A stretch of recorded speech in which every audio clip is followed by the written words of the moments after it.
بسم الله الرحمن الرحيم.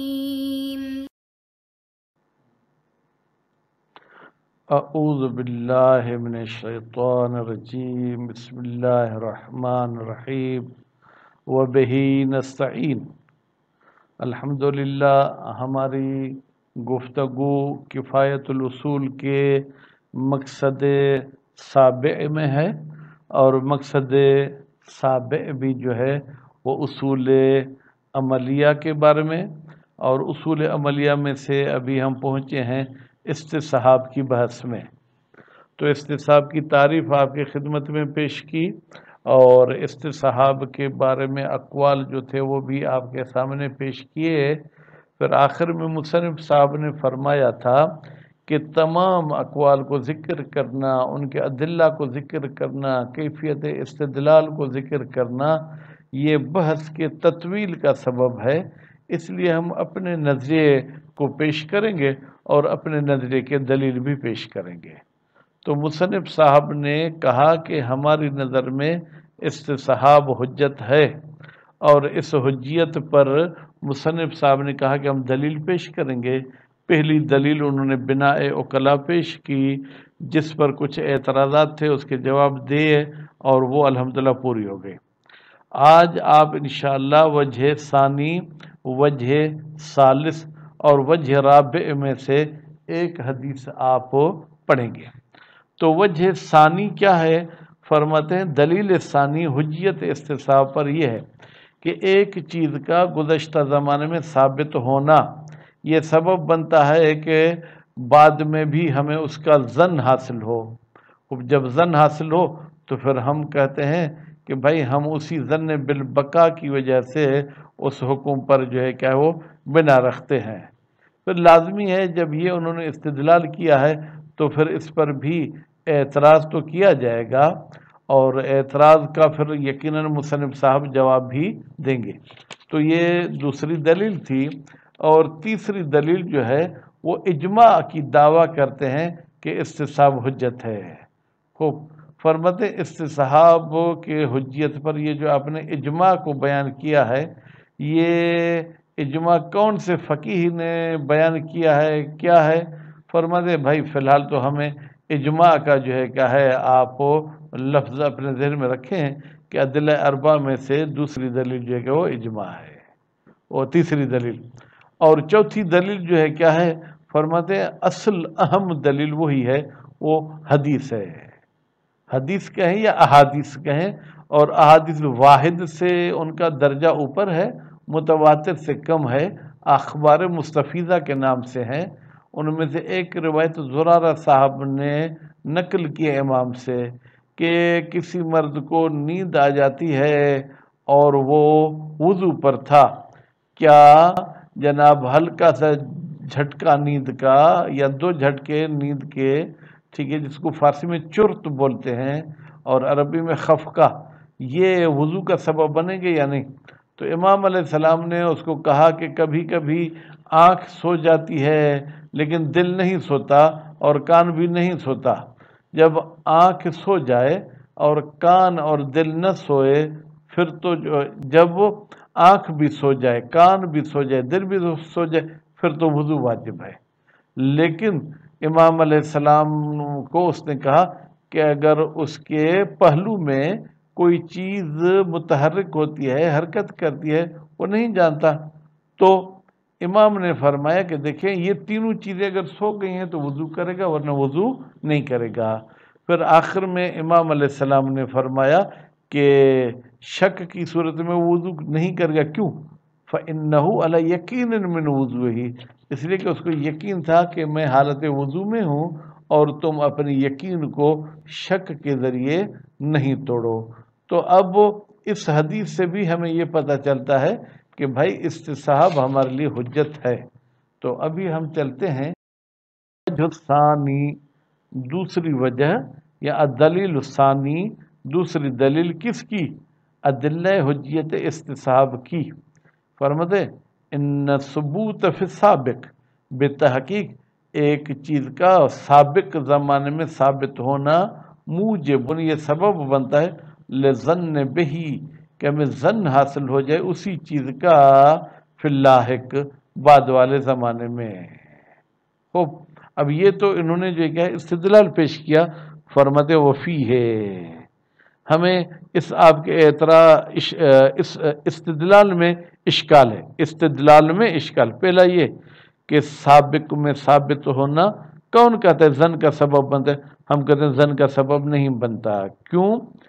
فرماتے من او اقتضاء مجرد ثبوت، ہم کہتے ہیں کہ منع ہے کہ صرف سابق میں کسی چیز کا ہونا تقاضا کرتا ہو لظن بالبقاء، کہ وہ چیز ابھی بھی باقی ہے فعلاً یعنی ابھی، ولا نوعاً، اور نہ ہی یہ ظن نوعی کا سبب بنتا ہے۔ تو نتیجے میں فَإِنَّهُ لَا وَجْهَ لَهُ، بتحقیق کوئی گنجائش نہیں ہے لہو اس اقتضاء کے لیے اصلاً بالکل، الا کون الغالب فیما ثبت، لیکن ہم یہ دیکھتے ہیں کہ غالباً وہ چیز جو ثابت ہو چکی ہے اس میں غالب کیا ہوتا ہے ان یدوم، کہ وہ دائمی ہو، ما امکان ہے اللہ یدوم، اور یہ بھی امکان ہے کہ وہ چیز دائمی نہ ہو، یعنی اس کا بقا اور عدم بقا دونوں کا احتمال تو ہوتا ہے، وہ غیر معلوم، تو نتیجے میں ہمیں اس کا دوام معلوم نہیں ہے۔ ولو سلم، لیکن اگر تسلیم بھی کیا جائے کہ یہ مجرد ثبوت مقتضی ہے بقا کا، تو پھر ہم یہ کہیں گے کہ اگر ہم مان لیتے ہیں کہ ظن آور ہے، لا دلیل علی اعتبار ہی، اس ظن کے معتبر ہونے پر کوئی دلیل نہیں ہے، بالخصوص یعنی کیا؟ یعنی آ کے کہے کہ جب اس قسم کے جو ہے کیا ہے آپ کو ظن حاصل ہو تو آپ کے لیے حجت ہے۔ البتہ باب انسداد اور عدم انسداد کی پھر بحث ہو سکتی ہے، نحوز الحجت علی عدم اعتبار ہی، جبکہ ہمارے پاس دلیل قائم ہے کہ ظن معتبر نہیں ہے بالعموم، اور وہ بھی عموم ظن کی نفی کرتے ہیں۔ بہرحال یہ مصنف صاحب نے اس کا کوئی خاص جواب کانے کو ندا نہیں دیا، بس انہوں نے اپنی دلیل پیش کی اور مستشکل کا اشکال پیش کیا ہے۔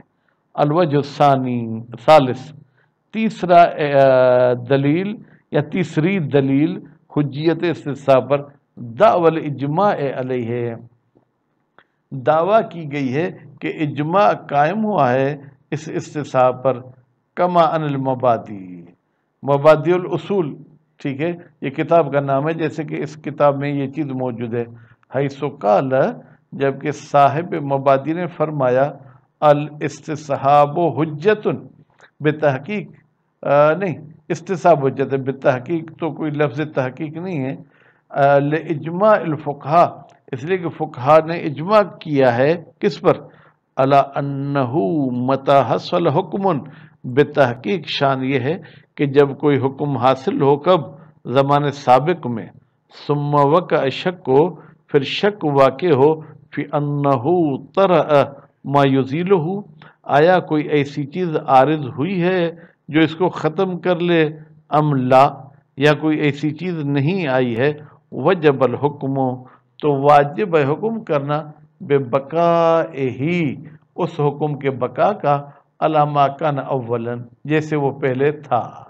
تو یہ اجماع کا یوں سمجھے کہ اجمالی خلاصہ، ولولا القول بان الاستصحاب حجہ، اگر ہم یہ قول کے قائل نہ ہوتے کہ استصحاب حجت ہے، لکان ترجیحا لاحد طرفی الممکن من غیر مرجح، پھر تو گویا کہ آپ ممکن کے دو پہلو میں سے ایک کو ترجیح دیتے ہیں بغیر مرجح کے۔ بھائی جب مشکوک ہو گیا حکم کہ آیا کر ہے یا کر نہیں، پھر بھی آپ اس کو کر مانتے ہیں، اگر آپ استصحاب کہیں پھر تو ٹھیک ہے، یعنی کریت کے لیے مرجح ہے، لیکن اگر آپ استصحاب کو نہیں مانتے ہیں تو پھر تو گویا کہ کسی قسم کا کوئی ہمارے پاس مرجح موجود نہیں ہے۔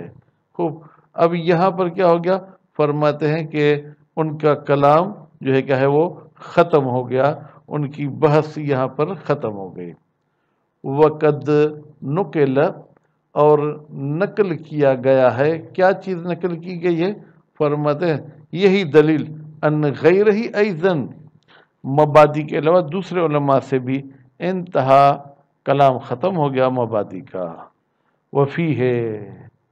اب مصنف صاحب اس اجماع میں بھی اعتراض کر رہے ہیں کہ اس میں بھی ہمیں اعتراض ہے. ان تحصیل الاجماع، بے تحقیق اجماع کا حاصل کرنا کون سا جو کاشف ہو قول معصوم سے، فی مثل هذه المسألۃ، اس قسم کے مسئلے میں، مما لا مبان مختلفہ، جس میں مختلف، مما لہو مبان مختلفہ، جس کے لیے مختلف مبانی ہو سکتی ہیں. بعض کہتے ہیں غلبہ، بعض کہتے ہیں ظن، بعض کہتے ہیں بناء وکلا، فی غایت الاشکال.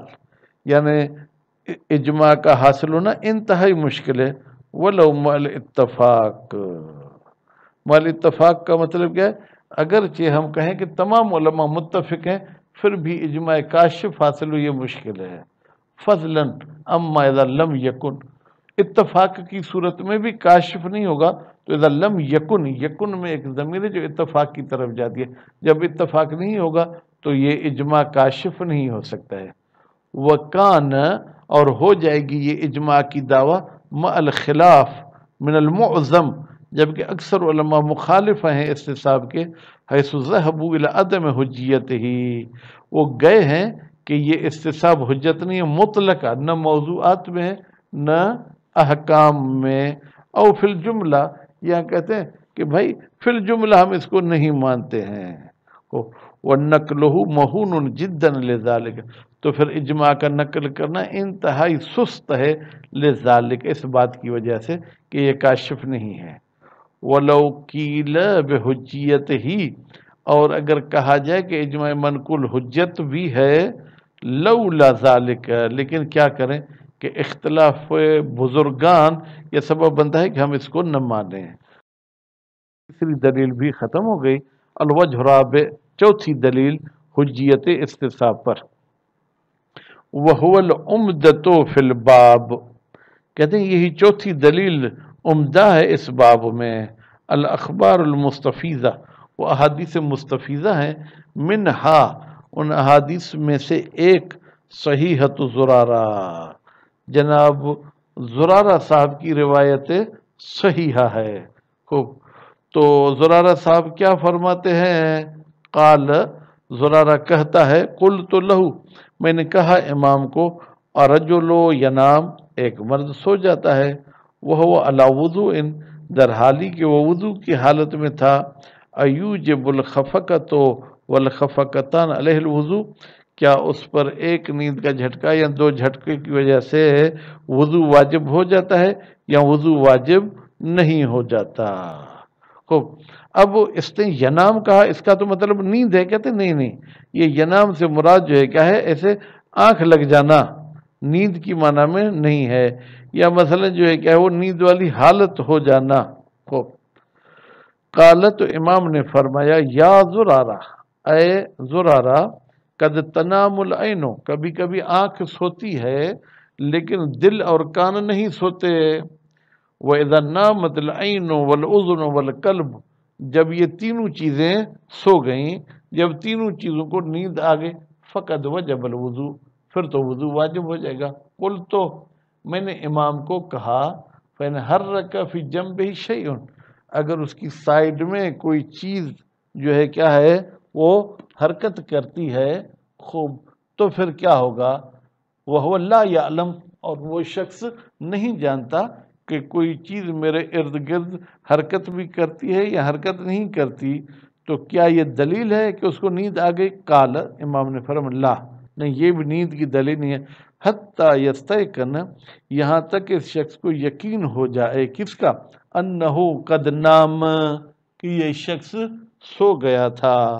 حتی یجیء من ذالک امر بین، یہاں تک کہ نیند کے بارے میں اس کے پاس پکا ثبوت ہو. وَإِلَّا، لیکن اگر نیند کے بارے میں پکا ثبوت نہیں ہے، فَإِنَّهُ عَلَى يَقِينٍ مِّن وُضُوئِهِ، پھر تو بے تحقیق اس شخص کو یقین ہے کہ یہ اپنے وضو پر باقی ہے. ولا ينقض الیقین بشک ابدا، اور وہ کبھی بھی اپنے یقین کو شک کے ساتھ نہ توڑے، ولیکن ینقضہ بیقین آخر، لیکن ہاں وہ یقین کو ایک اور یقین کے ساتھ توڑ سکتا ہے، یعنی یقین تھا وضو کا، پھر یقین ہو گیا نیند کا، تو ہاں اب یہ پہلے یقین کو توڑ سکتا ہے۔ اب وہ اس روایت میں بھی اعتراضات ہیں، پھر ان کی مصنف صاحب دفاع کریں گے، انشاءاللہ وہ اگلے درس میں پڑھیں گے۔ صلی اللہ علیہ محمد و آل محمد۔